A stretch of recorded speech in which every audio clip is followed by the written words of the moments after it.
حبيبي محمد حبيبي.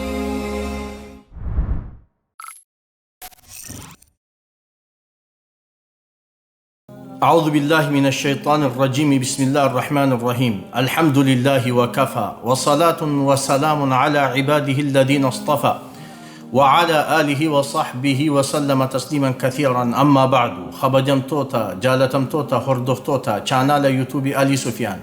السلام عليكم ورحمة الله وبركاته. هند خيسا بكجرتنتي نجيني ربي جاللت ربي رحمني ربي قد اسن هاجراته ربي سبحانه وتعالى دندها الاتي قومتين هستي جبا هكدي منافق شركي وان إني جبهن درانو في كل ليسي صدا إسا جالل إسا قدين إساتين قومتين نفها بريتشو جتشا ربي خيني إرغا خدنين بودا فدي ربي قداتين وانتي أرى إرادبتشو راف ديمنو قومتي هم تورا كل ليسون sammuuteetiif tasgabbiisiif kenniti guyyaa baruu ammoo akka jannata arkattu si taasisti jechuudha.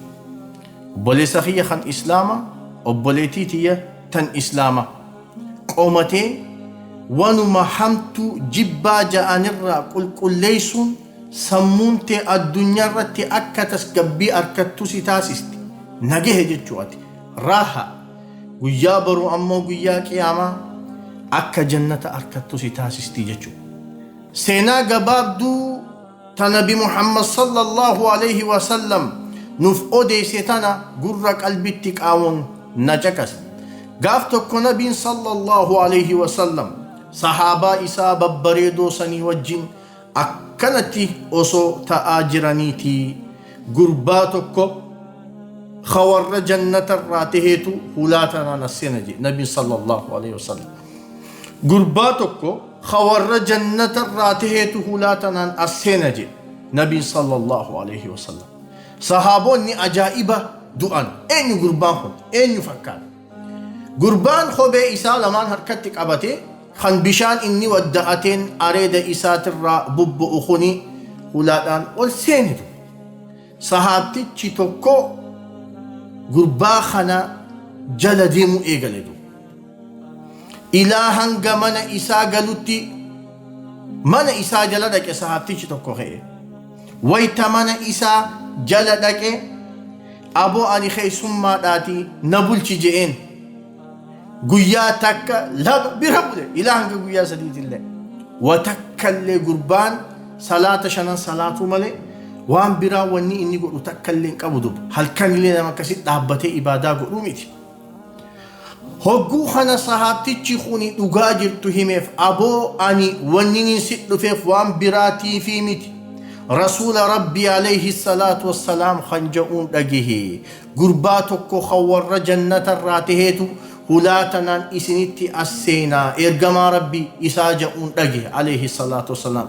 Nabiyyi Rabbiitii akkas je'ee fi atiitu hulaatanaan ol seenee hujuma akkam hojjatta hujii ati hojjatte tana natti himi si ibaadaa akkasitti baay'isuus sin arkine wahuma ati hojjatte tana duba gartee hojjechuun barbaada natti himi jeendu.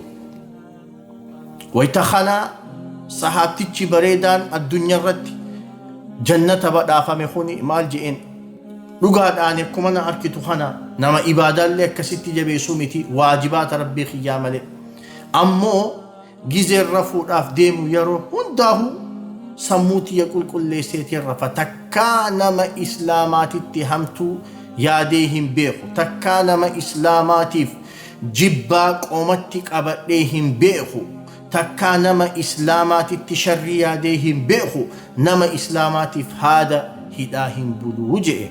sahaabtichi duba gartee tanuti dadhabne tanaa miti je'e duba rabbi subhaanahu wa ta'aalaa dandahaadhaan qoomateenya hamtuurraa nu haa qulqulleessu qooma qulqulluu bareedduu akka sahaabaaf kenneesan rabbi subhaanahu wa ta'aalaa nuuf haa kanu والجالتشو والخبجو والإفقاقبو والسيمتشو والمتنفتشو قراء والإفلافو رحمة والإقلو رب سبحانه وتعالى نفحا خنو جتشا أدرا قومتين hanga dandeenyutti haa tottoohannu akka summiin hamtuudha summiin jibbaa dhuftee qooma teenya hin balleessine if haa eeynu jecha chaanaal yuutuub keenyaa sabskiraayib godhuudhaaf astuqa viidiyoo dabare ilaaluu barbaadan immoo astuqa viidiyoo wal fakkaatuun hanga wal arkinu nagaan nuuf tura. Assalaamu alaikum wa rahmatullahi wa barakatuhu.